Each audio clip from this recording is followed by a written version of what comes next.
Good evening बच्चे। आपको पिछले वीडियो में नियामक ज्यामिति से संबंधित कुछ क्वेश्चन बताए गए थे। उस चैप्टर से ही रिलेटेड आज एक हम क्वेश्चन लेकर आपके सामने आए हैं। यहाँ क्वेश्चन है कि एक्स अक्ष पर स्थित उस बिंदु को निकालें जो बिंदु 2, -5 और -2, 9 से समदूरस्थ है। हमें यहाँ पर दो बिंदु दिया हुआ है जिसका नियामक भी है और दोनों समदूरस्थ भी है और एक्स अक्ष से पूछ रहा है। जिस अक्ष से पूछता है उस अक्ष का वैल्यू हम रखते हैं और जो नहीं है उसका 0 कर लेंगे।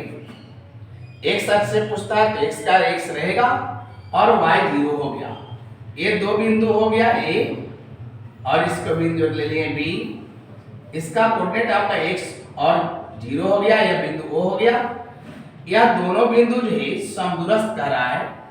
यह क्वेश्चन में दिया गया है कि OA और OB दोनों समदूरस्थ है, क्योंकि OA बराबर OB यह हमारा दिया हुआ है कि ये दोनों समदूरस्थ है। तो इस x का वैल्यू निकालना हमको है। x का जो मान आएगा, क्या कोऑर्डिनेट होगी, इसको ज्ञात करना है।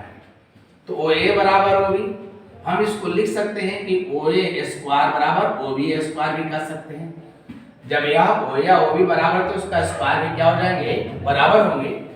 तो यह दो बिंदु के बीच की दूरी निकालने की फार्मूला आपको पहले दिया गया था कि x1 - x2 का whole square plus y1 - y2 का होल स्क्वायर। यहाँ OB में भी उस तरह से होगा x1 - x2 का whole square plus y1 - y2 का होल स्क्वायर। x1 आप OA को चलते हैं तो x1 = x हो गया, x2 = कोऑर्डिनेट यहाँ ले ले 2 और -5 इसका कोऑर्डिनेट है, -2 और 9 है, दोनों कोऑर्डिनेट है। तो यह x1 x हो गया और x2 2 हुआ, y1 0 हो गया, y2 -5 हुआ OA के लिए। तो यहाँ x1 तो x, x2 2, y1 0, y2 -5 तो माइनस माइनस प्लस। अब OB में अगर आएंगे तो OB में x1 x हो गया, x2 -2 तो प्लस हो गया यहाँ पर, y1 0, y2 9। इससे तोड़ देंगे a - b के होल स्क्वायर पर। फॉर्मूला हो जाती है a square plus b square -2ab। 5 + 0 = 5 और 5 का अगर स्क्वायर करेंगे तो 25 हो गया।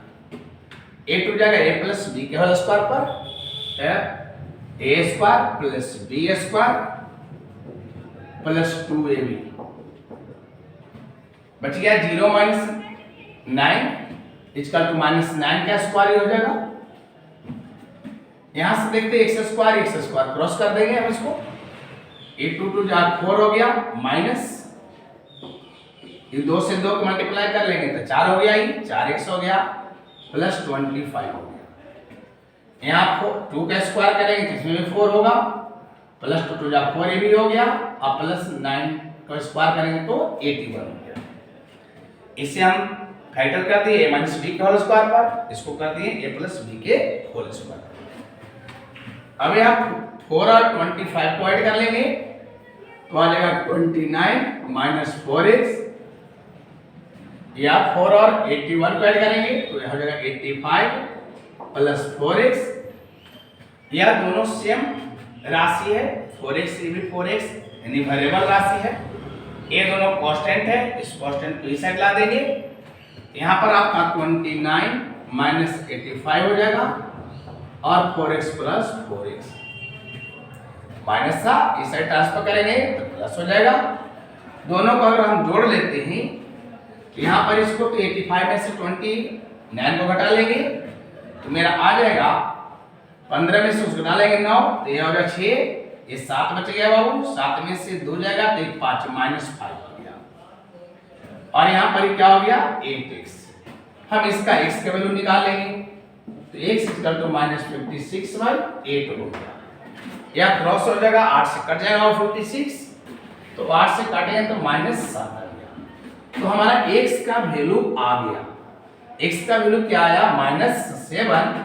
तो इस बिंदु का नियामक जो O बिंदु है, उस O बिंदु का नियामक जो हो गया, O बिंदु का नियामक या कोऑर्डिनेट भी कर सकते हैं, आप इसको इंग्लिश में कहते हैं, है ना, -7 और 0, यानी -7 और 0 से ये दोनों बिंदु समदूरस्थ होंगे।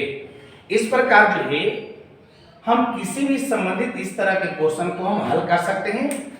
अगर x अक्ष पर रहेगा तो x का वैल्यू रखना है और y को 0 कर लेना है, ध्यान देना है। y s को पूछता है तो y रहेगा और x का वैल्यू 0 हो जाता है। इस प्रकार हम ज्ञात कर ले सकते हैं इससे संबंधित क्वेश्चन को। ठीक है बच्चे, बात समझ में आ चुकी होगी। बच्चे सेकंड क्वेश्चन है, यहां पर 3 बिंदु दिया हुआ है और इन 3 बिंदुओं से हमको साबित करना है कि यह समबाहु त्रिभुज के शीर्ष होंगे। तो आप जानते हैं कि समबाहु त्रिभुज उस त्रिभुज को कहते हैं जिसकी तीनों भुजा बराबर हो। जिस त्रिभुज की तीनों भुजा बराबर होगी वह समबाहु त्रिभुज होती है।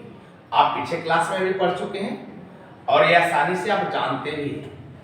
तो अगर हम इस 3 बिंदु को मिला करके एक त्रिभुज बना लिए, 3 बिंदु से मिलाएं त्रिभुज इसको, और त्रिभुज के तीनों का यहाँ पर नियामक हम दे देंगे जो क्वेश्चन में दिया हुआ है।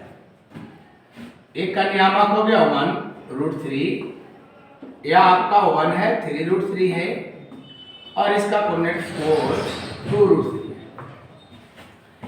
अब इस कोऑर्डिनेट से अगर हम AB की दूरी, BC की दूरी और AC की दूरी ज्ञात कर ले और ये तीनों दूरी आपस में बराबर हो जाएगी तो समबाहु त्रिभुज हो जाएगा। तो हम पहले AB ज्ञात कर लेते हैं। अगर AB आप निकालते हैं तो 2 बिंदु की जो फॉर्मूला बताया था दूरी निकालने के लिए, उस पर आप निकाल लेंगे तो x1 - x2 का whole square plus y1 - y2 का होल स्क्वायर। ये आपका x1 AB से चल रहे हैं तो यह x1 y1 हो गया, यह आपका x2 y2 हो गया। तो x1 1 और x2 भी 1 हो गया। y1√3 और y2 3√3, तो -3√3 का होल स्क्वायर।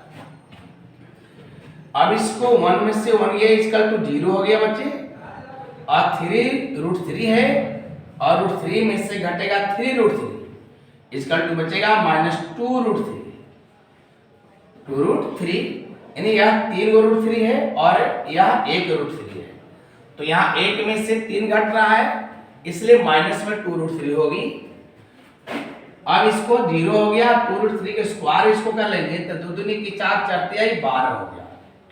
ये आपकी 12, अभी 12 के वर्गमूल निकालेंगे तो 4 तिहाई 12 कर सकते हैं, यानी 2 आपका 3 हो गया। यह AB का वैल्यू हो गया, AB का वैल्यू आ गया 2√3 का। इसी प्रकार से हम BC निकालेंगे तो x1 - x2 का होल स्क्वायर, y1 - y2 का होल स्क्वायर। BC के लिए तो B और C से तुलना करेंगे, यह x1 y1 और यह x2 y2। तो x1 का वैल्यू हो गया 1 और x2 का वैल्यू 4।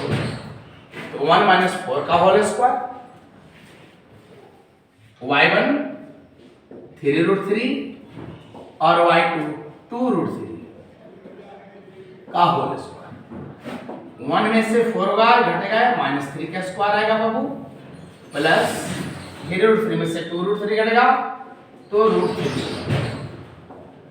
यह 3 के स्क्वायर 9 और प्लस 3 यानी 12 डिग्री हुआ, यानी 2√3। ये आपके इतना इकाई आ गया BC का वैल्यू। A भी निकल गया, BC भी निकाल लिया। अब हम AC निकालेंगे तो AC निकालते हैं, फार्मूला वही लागू होगा, 2 बिंदु के बीच की दूरी का formula x1 - x2 whole square x1 minus x2 का होल स्क्वायर और y1 माइनस y2 का होल स्क्वायर, बीच में प्लस देंगे। तो यहाँ पर x1 का वैल्यू a c से चल रहे हैं तो a और c की तुलना करेंगे, x1 y1 x2 y2, तो x1 1 और x2 4 का होल स्क्वायर, y1 √3 और y2 √3 माइनस 2√3 का होल स्क्वायर। 1 में से 4 घटाएंगे -3 होगा, होल स्क्वायर हो गया -3 का, यहाँ √3 है, घटाओ 2√3 तो -√3 हो गया यहाँ पर बच्चे, और 3 के स्क्वायर 9 और प्लस √3 के स्क्वायर 3 इक्वल टू 12 हो गया।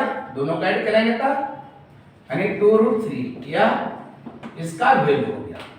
तो हम क्या देख रहे हैं कि ए बी का वैल्यू आया 2√3, बी सी के वैल्यू क्या आया 2√3, ए सी का वैल्यू क्या आया 2√3। तो तीनों का वैल्यू क्या है बराबर है, यानी इसे यहाँ पर लिखेंगे चूंकि ए बी बराबर बी सी बराबर ए सी, जब तीनों की दूरी बराबर हो गया इसलिए ए बी सी क्या होगा, एक समबाहु त्रिभुज होगा। इस प्रकार मेरा इस दूरी सूत्र से साबित हो गया कि ए बी सी एक समबाहु त्रिभुज होगा। समझ में आया बच्चे, है ना। इस प्रकार हम समबाहु त्रिभुज साबित कर ले सकते हैं, जो कि आपको परीक्षा में 2 नंबर के क्वेश्चन हमेशा पूछता है, इसलिए आप लोग इसको रिवीजन भी करें कोऑर्डिनेट दूसरे लेकर के। ठीक है, चलिए आगे मिलते हैं अगले वीडियो।